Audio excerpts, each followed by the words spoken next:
শাহু আৰু বোৱাৰীৰ নিমিলা কাৰণ এইটো ইগো হাৰ্ট হৈ যায় দুইজন।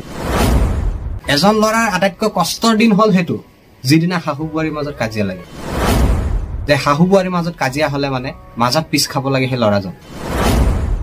মোক ল'ৰা এজনে কৈ আছে আজি কেইবাদিনৰ পৰা সি কমেণ্ট কৰি আছে যেন মোৰ মা আৰু মোৰ পত্নীৰ মাজত বহুত কাজিয়া হয়, তাৰ ভিতৰত মই বহুত কষ্ট পাওঁ, তেওঁলোকক মই ইফালেও ক'ব নোৱাৰো সিফালেও ক'ব নোৱাৰো, মাজত পৰি মই পিছ খাই আছো। গতিকে মোৰ বিষয়ে এটা যদি ভিডিঅ' বনাই দিয়ে তেতিয়াহ'লে হয়তো মোৰ বহুত ভাল হ'ব। তো তাত মই ক'ব বিচাৰিম শাহু আৰু বোৱাৰীৰ মাজত কাজিয়া যিটো হয় তাত এতিয়া মই এক্সাম্পল হিচাপত দেখাব গ'লে এইজন হ'ল শাহু, এইজন হ'ল বোৱাৰী আৰু এইজন হ'ল ল'ৰাজন। এই দুয়োজনৰ সম্পৰ্ক এই ল'ৰাজনৰ কাৰণে হৈছে। বোৱাৰীৰ সম্পৰ্ক শাহুৰ লগত ল'ৰাজনৰ কাৰণে হৈছে, শাহুৰ সম্পৰ্ক বোৱাৰীৰ লগত ল'ৰাজনৰ কাৰণে হৈছে। এই বোৱাৰীয়ে যদি শাহুৰ লগত কাজিয়া লাগে তেতিয়াহ'লে মাজত আছে ল'ৰাজন, কষ্ট কোনে বেছি পাব? ল'ৰাজনে পাব। এই শাহুৱে যদি বোৱাৰীৰ লগত কাজিয়া লাগে তেতিয়া মাজত আছে ল'ৰাজন, ল'ৰাজনে কষ্ট পাব। তো কথা হ'ল এতিয়া শাহুজনীয়ে যদি বোৱাৰীজনীক মৰম কৰে বোৱাৰীজনীতকৈ বেছি সুখী ল'ৰাজন হ'ব, আৰু বোৱাৰীজনীয়ে যদি শাহুজনীক ভাল পায়, মৰম কৰে, সন্মান কৰে তেতিয়াহ'লে শাহুতকৈ বেছি ল'ৰাজন সুখী হ'ব। গতিকে আমি এনেকুৱা এটা কৰিব নোৱাৰো নে ল'ৰাজনৰ সুখৰ বাবে শাহুৱেকে বোৱাৰীক মৰম কৰাটো, নিজৰ স্বামীজনৰ সুখৰ বাবে বোৱাৰীজনীয়ে শাহুজনক মৰম কৰাটো, ভাল পোৱাটো, এই কামখিনি যদি কৰিব পৰা যায় তেতিয়া কিন্তু পৰিয়ালটো ধুনীয়াকে সুখী হ'ব। কাজিয়া যদি শাহুৰ আৰু বোৱাৰীৰ মাজত হয় কষ্ট বেছি ল'ৰাজনে পায়, সেই কথাটো যদি বুজি পায় তেতিয়াহ'লে মোৰ সম্ভৱ হয়তো কাজিয়াখন নহয় শাহু বোৱাৰীৰ মাজত।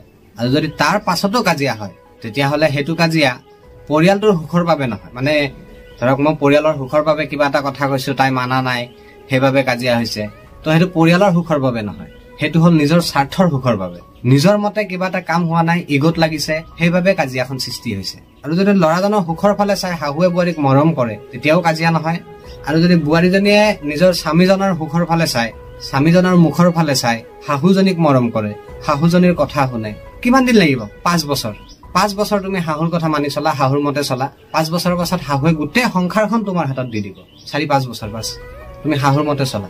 এতিয়া মই কথা এটা কওঁ, এক্সাম্পলটো দিবলৈ হলে আমি মিস্ত্ৰী মানুহ, মই এটা ঘৰ বনাই আছো কৰবাত, ঘৰটো মোৰ কমপ্লিট হৈ আছে, প্লাষ্টাৰ মৰাৰ সময়ত যদি কোনোবা এজন বেলেগ মিস্ত্ৰী আহে তাত, মই তেওঁকতো উস্তাদি মাৰিব নিদিম, তেওঁক মই তেওঁৰ মতে কাম কৰিব দিম জানো? নিদিওঁ। তেওঁ আহিছে ভাল কথা, তেওঁ মোৰ মতে কাম কৰিব লাগিব ঘৰটোত, কাৰণ ঘৰটো বনাইছো মই। ঠিক তেনেকৈ সেই শাহুজনীয়ে ঘৰখন সজোৱাৰ পাছত বোৱাৰীজনীয়ে আহি দুদিনতে যদি অধিকাৰ বিচাৰে, ঘৰখন চলি আছে কেনেকে সেইবোৰ জনাৰ আগত যদি অধিকাৰ বিচাৰে ঘৰত, তেতিয়াহ'লেতো শাহুৱে ক'ত দিব ঘৰখন? কেতিয়াও নিদিয়ে। তো কথাটো সেইটো অকণমান মানে বুজি পোৱাটো দৰকাৰ। কথাটো অকণ দকে চিন্তা কৰিলে এইটো সকলোৱে বুজি পাব, যোনেই হওক, লাগিলে শাহুৱে হওক, লাগিলে বোৱাৰীয়ে হওক। শাহুজনীও বোৱাৰীজনীক নতুন হিচাপত ভাবি কামবোৰত ভুল দেখুৱাতকৈ যদি কামবোৰ শুধৰাই দিয়ে, মৰমত কয় যে এইটো বোৱাৰী এইটো এনেকে নহয়, এইটো তেনেকেহে কৰিবা দেই, তেনেকে কৰিলে মানে ভাল হ'ব, আপুনি তাৰ লাভটো দেখাব লাগিব, ফাইদাটো দেখাব লাগিব, বোলে এই কামটো এনেকে কৰিলে বেছি সোনকালে হ'ব, সেই লাভটো আপুনি তাইক দেখুৱাব লাগিব যেন সময় অকণ বাচিব। কথাটো হ'ল সেইটো। আৰু সেইটো নকৰি যদি আপুনি বোৱাৰীজনীক পক পক পক পক পক পক কৰি থাকে এনি টাইম পাতিহাঁহৰ নিচিনা, তো তাইৰো ইগোত লাগি যায় কথাটো, তাইৰো এনেকুৱা লাগে যেন মই এইখন ঘৰৰ বোৱাৰী বুলি মোক এনেকে অত্যাচাৰ কৰিব নেকি, এনেকে কথাই শুনাই থাকিব নেকি। তো সেইটো কৰিব নালাগে, যোনেই হওক, লাগিলে মোৰ ঘৰতে হওক, লাগিলে কাৰোবাৰ বেলেগৰ ঘৰতে হওক, সেই কামটো কৰিব নালাগে। শাহু আৰু বোৱাৰীৰ নিমিলা কাৰণ এইটো ইগো হাৰ্ট হৈ যায়, দুইজনৰ ইগো হাৰ্ট হৈ যায়। আৰু দুইজনৰ মাজত থকা যিজন ল'ৰা থাকে, যেন মাজত যিজন ল'ৰা থাকে সেই ল'ৰাজনে পিছ খাব লাগে। এই ল'ৰাজনে বোৱাৰীকো একো ক'ব নোৱাৰে, এই ল'ৰাজনে শাহুৱেকো একো ক'ব নোৱাৰে, মানে নিজৰ পত্নীকো একো ক'ব নোৱাৰে, নিজৰ মাককো একো ক'ব নোৱাৰে। তেতিয়া কি হয়, ল'ৰাজনে মানসিকভাৱে বহুত কষ্ট পায়। সেই কথাটো যদি বুজি পালেহেঁতেন কোনো বোৱাৰীয়ে কোনো শাহুৰ লগত কাজিয়া নালাগিলেহেঁতেন, আৰু কোনো শাহুৱে কোনো বোৱাৰীৰ লগত কাজিয়া নালাগিলেহেঁতেন। এজন ল'ৰাৰ আটাইতকৈ কষ্টৰ দিন হ'ল সেইটো যিদিনা শাহু বোৱাৰীৰ মাজত কাজিয়া লাগে। সেই ল'ৰাজন নিজৰ মনৰ ভিতৰতে ইমান ভাঙি পৰে নহয়।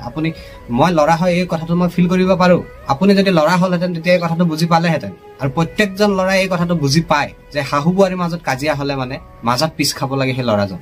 গতিকে নিজৰ ল'ৰাজনৰ কথা ভাবি বা নিজৰ স্বামীজনৰ কথা ভাবি অকণমান যদি নিজেই চেক্ৰিফাইচ কৰিব পৰা হৈ যায় নহয়, তেতিয়া কিন্তু কাজিয়া নহয় যিকোনো ক্ষেত্ৰত। বাকি কথাখিনি যদি একমত থাকে তেতিয়াহ'লে লাইক কমেণ্ট শ্বেয়াৰ সকলো কৰি থৈ যাব। আজি ভিডিঅ'টো বনোৱাৰ উদ্দেশ্য এইটোৱেই যেন শাহু বোৱাৰীৰ মাজত কাজিয়া কৰাটো বন্ধ কৰক। ধন্যবাদ।